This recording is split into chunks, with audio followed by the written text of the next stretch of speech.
Com a pandemia de Covid-19 e a suspensão das aulas presenciais, imaginou-se que a prática de bullying não ocorreria com a mesma frequência.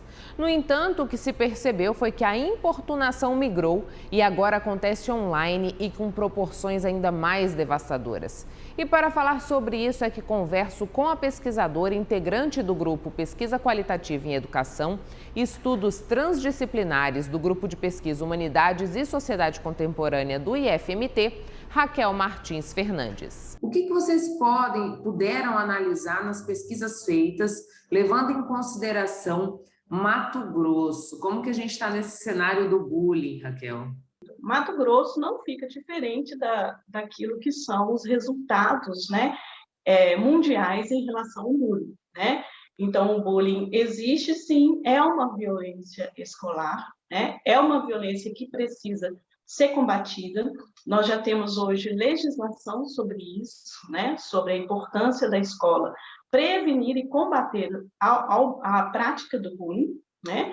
É um tipo de violência muito específica que não acontece só no ambiente escolar, mas a especificidade dela é a repetição.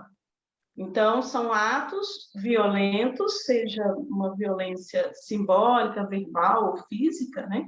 Em que o agredido se sente intimidado perante um agressor e uma plateia. No caso de Mato Grosso, o que a gente tem observado de 2016 para cá é o aumento do número de casos em relação ao bullying. Nós fizemos uma pesquisa com 616 estudantes do ensino médio entre 2016 e 2017 e nós tínhamos cerca de 21% de casos. Quando nós retomamos a campo em 2019 e ampliamos o universo da nossa pesquisa, esse dado subiu para 60% de casos de bullying. Então, nós temos observado que essa é uma prática que precisa ser combatida, precisa ser esclarecida, né? E o nosso grupo de pesquisa tem feito ações, não somente de diagnóstico, que é, no caso, um questionário que nós fazemos, que é um formulário online, né? Mas também atividades de prevenção, né? Rodas de conversa, palestras, e atualmente estamos com um aplicativo, né, que a pessoa pode utilizar no celular, que também é uma estratégia que o grupo oferece. Raquel, quando a gente pensa nesse contexto do bullying, quem aí tem o perfil de agressor e quem tem o perfil de agredido, né? Quem são as pessoas que mais costumam praticar o bullying e quem mais costuma sofrer essa prática nesse ambiente escolar, como você bem colocou para a gente? Então, essa é uma pergunta bem complexa, por quê? Porque varia muito do contexto cultural, social e até regional, né? Então, por exemplo, na nossa pesquisa, nós observamos que escolas que são mais próximas da região central de Mato Grosso, né? A prática do bullying, ela é muito ligada à aparência física e até mesmo à questão socioeconômica. Mas quando nós vamos para o interior do estado do Mato Grosso, existe muita prática do bullying ligada à orientação sexual. Então, nós temos muitas questões relativas a gênero, né, homofobia. Então, esse percentual aumenta no interior de Mato Grosso. As características também mudam, né, de estado para estado, cidade para cidade, né, e nível de ensino também. Quando nós pesquisamos estudantes da rede municipal, né, do 9º ano, nós percebemos que as questões da puberdade, né, a relação entre meninos e meninas, geram algumas práticas de bullying muito próximas às questões das características físicas, do desenvolvimento que eles estão passando por ele, né? Se nós vamos, por exemplo, para Minas Gerais, né, nós já temos outro perfil também de prática de bullying.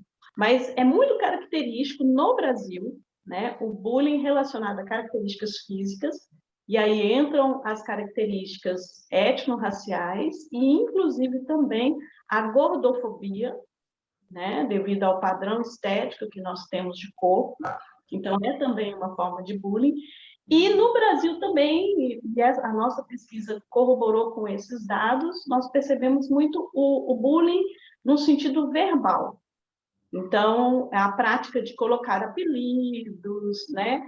De fazer piadas inconvenientes, fofocas, agressões de cyberbullying, né? Isso é bem característico. Então, é importante que, no caso, né, para quem está nos assistindo, que trabalha, né, na área da educação, seja professor ou da equipe multiprofissional, um coordenador, um diretor, ser sensível a diagnosticar o problema na sua realidade local também. Porque isso nós temos essas diferenciações. Nós tivemos pesquisadores no grupo, por exemplo, que identificaram, numa determinada escola de perfil agrícola, o bullying em relação às mulheres que estavam entrando nessa área, nesse perfil técnico, como se elas não pudessem exercer uma profissão predominantemente masculina. Nós tivemos casos também na região do norte do estado, né, de pesquisas do nosso grupo evidenciando a questão do racismo como uma prática, né, do bullying voltada a essa questão. Então, é importante a gente, né, observar todos esses contextos. Raquel, você disse para a gente que o bullying envolve questões homofóbicas, questões racistas, questões gordofóbicas. Então, a gente pode dizer que o bullying ele é uma maneira de acrescentar nesses crimes que a gente já tem colocados na nossa legislação, porque racismo é crime, homofobia também é crime. Como que fica abordado o bullying quando a temática é essa, nesse contexto, né?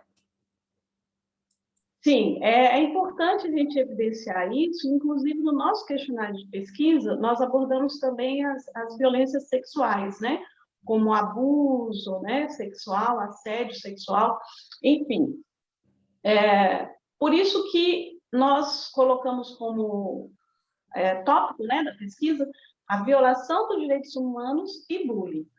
Porque, na realidade, a violência escolar tipificada como bullying, ela representa, né, um parâmetro de violência que faz parte da nossa cultura, né? Então, muitas vezes, como você também perguntou na questão anterior, né, aquele que agride, ele também já foi agredido, e aí se torna um agressor. Então, a escola reflete um perfil de violência que está ligado a uma cultura, né? Então, nós temos, né, ainda, né, padrões na nossa cultura brasileira, né, que levam à violação dos direitos humanos. E uma das coisas que nós percebemos nessa pesquisa, de 2016 para cá, nessas duas abordagens que nós fizemos de aplicação de diagnóstico, a de 2016-17 para a de 2019, foi esse aumento da prática do bullying, o aumento da violação dos direitos humanos, e que coaduna com questões que nós temos observado no contexto do Brasil como um todo, né? Então, nós tivemos, né, no presente século, uma luta muito grande pela garantia de direitos, né, daquelas pessoas que são, de alguma forma, vulneráveis ou marginalizadas, como você citou as várias legislações, né? Mas, ao mesmo tempo, também nós tivemos, desde 2016 para cá, a gente observa, inclusive, nas pesquisas, discursos de prática de violência. Então, em 2016 e 2017, entre os adolescentes, quando nós perguntamos o que eles sugeriam para acabar com o bullying, cerca de 5% dos adolescentes sugeriam práticas de mais violência, né? Ou de, como que se diz? Práticas coercitivas e não educativas e preventivas. E, especificamente, cerca de 3% prática de violência mesmo. Eles chegaram a escrever. Tem que matar mesmo, tem que bater quem faz isso. Então, nós percebemos, enfim, ao longo desse processo, que algumas coisas avançaram em termos do estudante saber quando ele está tendo o seu direito violado, mas, ao mesmo tempo, também a prática de violência tem aumentado. Então, é importante quem nos ouve entender que um fenômeno isolado, Como esses dias um pai estava conversando conosco, que ele é um homem branco, tem um filho afrodescendente, ele estava no supermercado e foi abordado pelo segurança do supermercado, perguntando se o filho dele o estava importunando, pelo fato do filho dele ser negro. Então, esse é um fato isolado, não caracteriza um bullying, porque não há uma convivência social daquele grupo, mas é uma violação dos direitos humanos e, portanto, é um crime de racismo. Então, ele pode acionar, né, os seus direitos em relação a isso. Então, é importante a gente ter essa diferenciação em mente e também entender que, se eu tiver um caso de assédio sexual, um caso de abuso sexual, um caso, né, de racismo em qualquer ambiente institucional, isso precisa ser combatido e, se for o caso, inclusive criminalizado, assim como a prática recorrente que é a do bullying. Nós temos legislação para isso. Raquel, conversando um pouquinho antes da gente começar esse nosso bate-papo, você disse que também chamou a atenção o fato de que meninas vêm praticando mais o bullying e também sofrendo mais o bullying. E o que está acontecendo aí que antes a gente tinha um cenário que era majoritariamente masculino e passa a ter uma presença considerável do feminino também nessa prática?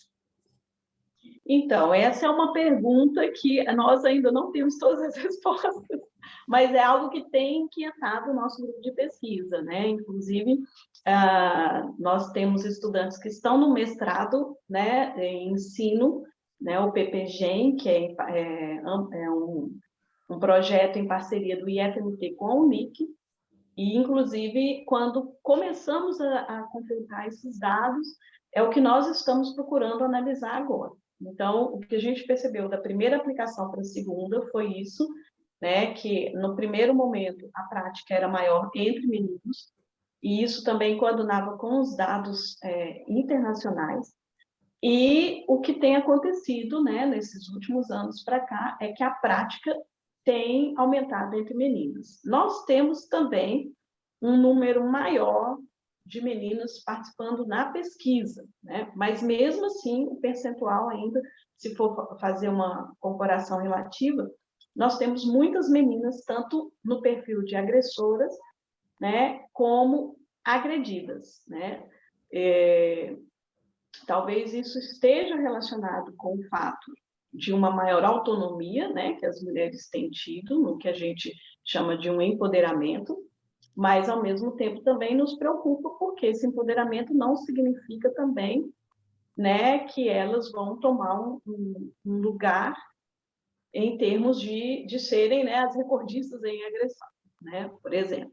Mas é importante, nós ainda não temos resposta sobre isso e estamos pesquisando. Quais são os prejuízos dessa prática recorrente de bullying, Raquel? As pessoas que estão aí como vítimas dessa prática, né? Hoje nós temos uma geração que sofreu com o bullying, que não soube lidar com o bullying e que tem sequelas do bullying e até mesmo não sabe que é uma sequela do bullying, né? Então, nós temos uma pesquisa que foi feita por um economista que atualmente é professor, o Felipe, que é professor na UFMT, se tornou um dos artigos mais acessados no mundo, uma pesquisa realizada em Pernambuco, onde você percebe que os alunos que sofreram bullying tiveram menor nota na avaliação do teste de matemática. Então, ele fez um cruzamento aí dos dados, né? Foi uma pesquisa vastíssima, né? Com um número de participantes até bem maior que o nosso grupo, por exemplo, né? E ali ele já mostrava indícios de que existe uma relação entre aquele que sofreu ou sofre violência e a sua aprendizagem. Só para citar uma pesquisa que prova e mostra isso numericamente. A gente não sabe dizer, pela pesquisa dele, qual a relação de causa e efeito disso, mas nós sabemos que o bullying ele vai afetar no processo de cognição. Aí, vamos pensar, né? Ah, mas é uma geração mimimi. A questão é, quem hoje é pai, como você tem educado o seu filho para trabalhar e significar as relações que ele tem nos diversos ambientes? Porque todos nós estamos suscetíveis à violência, à rejeição, né? A não ter as nossas ideias aplaudidas, vamos dizer assim, né? A não ter muitos likes nas redes sociais e etc. Então, todos nós estamos suscetíveis a uma não adequação e, ao mesmo tempo, algum tipo de exclusão, né? Então, a grande questão é, se você, pai, acha que seu filho está com mimimi, que na sua época não era assim, então, como você tem educado esse menino para que ele se posicione como uma pessoa que sabe o lugar dele enquanto pessoa, que sabe defender seus próprios direitos, né? Então, realmente, se alguém vira para mim e fala, ah, mas você é baixinha, né? Porque eu sou de baixa estatura. Então, eu tenho vários posicionamentos em relação a essa afirmação, né? Eu posso simplesmente concordar, né, abaixar a cabeça e me sentir excluída, ou eu posso dizer que os melhores perfumes estão nos menores frascos. Então, nós precisamos educar as pessoas para isso, para mostrarem que o que elas têm de diferente é exatamente o que as faz mais dignas, né? No sentido da dignidade da pessoa, que é a diversidade que nos faz ser o que somos. E outra coisa muito importante também de combate à violência é em relação àqueles que são os espectadores. Porque no bullying tem as pessoas que assistem à violência, né? Como esse caso que nós tivemos, né? De violência contra a mulher, então, de repente, um agressor, ele aumenta o número de seguidores nas redes sociais por ter agredido uma mulher. Então, o problema maior está nesses espectadores, né? Que são os mesmos que têm um discurso que bullying é brincadeira, que é mimimi. Então, esses que estão achando bonito a violência, que aplaudem e que riem quando alguém é chamado de gordinho, esses é que precisam, que são a média da população, que são, né, normalmente é um número maior, porque o agressor é um, o agredido é um, mas a plateia é enorme. Então, essa plateia é que precisa se conscientizar desses prejuízos, mudar o discurso de violência e ir exatamente ao contrário, combater, falar, não, se você praticou essa violência, nós não queremos seguir mais você, nós não aceitamos isso que você está fazendo. Né? Fulano, vem aqui, né? Você foi chamado de gordinho, eu vou com você lá na coordenação da escola, nós vamos resolver isso. E muitas vezes os próprios pais não acreditam no discurso que o aluno fala. Eles não, que o filho fala, por exemplo, né? Eles não ouvem com a devida atenção para saber o que realmente está acontecendo. E ajudar aquele filho a superar aquele desafio. Raquel, como que está o contexto do bullying nessa era da pandemia em que tudo ficou online? A gente também teve uma migração, a gente teve aí um aumento no que diz respeito ao cyberbullying? E nós tivemos um crescimento do cyberbullying, né? Então, aquele bullying tradicional presencial diminuiu, obviamente, né? Porque as escolas fecharam, né? E aí a gente teve um número muito grande de... esses números, gente, a gente ainda não tem como precisar. Tem algumas pesquisas, né, em relação a isso. E no caso do nosso grupo de pesquisa, a gente vai fazer algumas pesquisas mais localizadas, né? Mas as pesquisas já têm apontado um aumento da agressão entre adolescentes, de adoecimento em termos de depressão e, inclusive, suicídio, né? E são decorrentes disso, porque o cyberbullying, ele tem uma proporção muito maior, né? Porque a pessoa é afetada no convívio social virtual, né? Digamos assim, e a imagem dela é exposta de uma forma muito mais avassaladora, vamos dizer assim, né? Então, e é mais difícil combater também, porque você muitas vezes não sabe a origem do agressor, apesar de que a gente tem também legislação hoje para isso e tem como descobrir. Mas até que a vítima se posicione em relação a isso, e se ela consegue se posicionar, né? Porque é uma agressão, dependendo da proporção, é tão forte que ela se esconde, né? Intervalo e voltamos já com mais informação para você.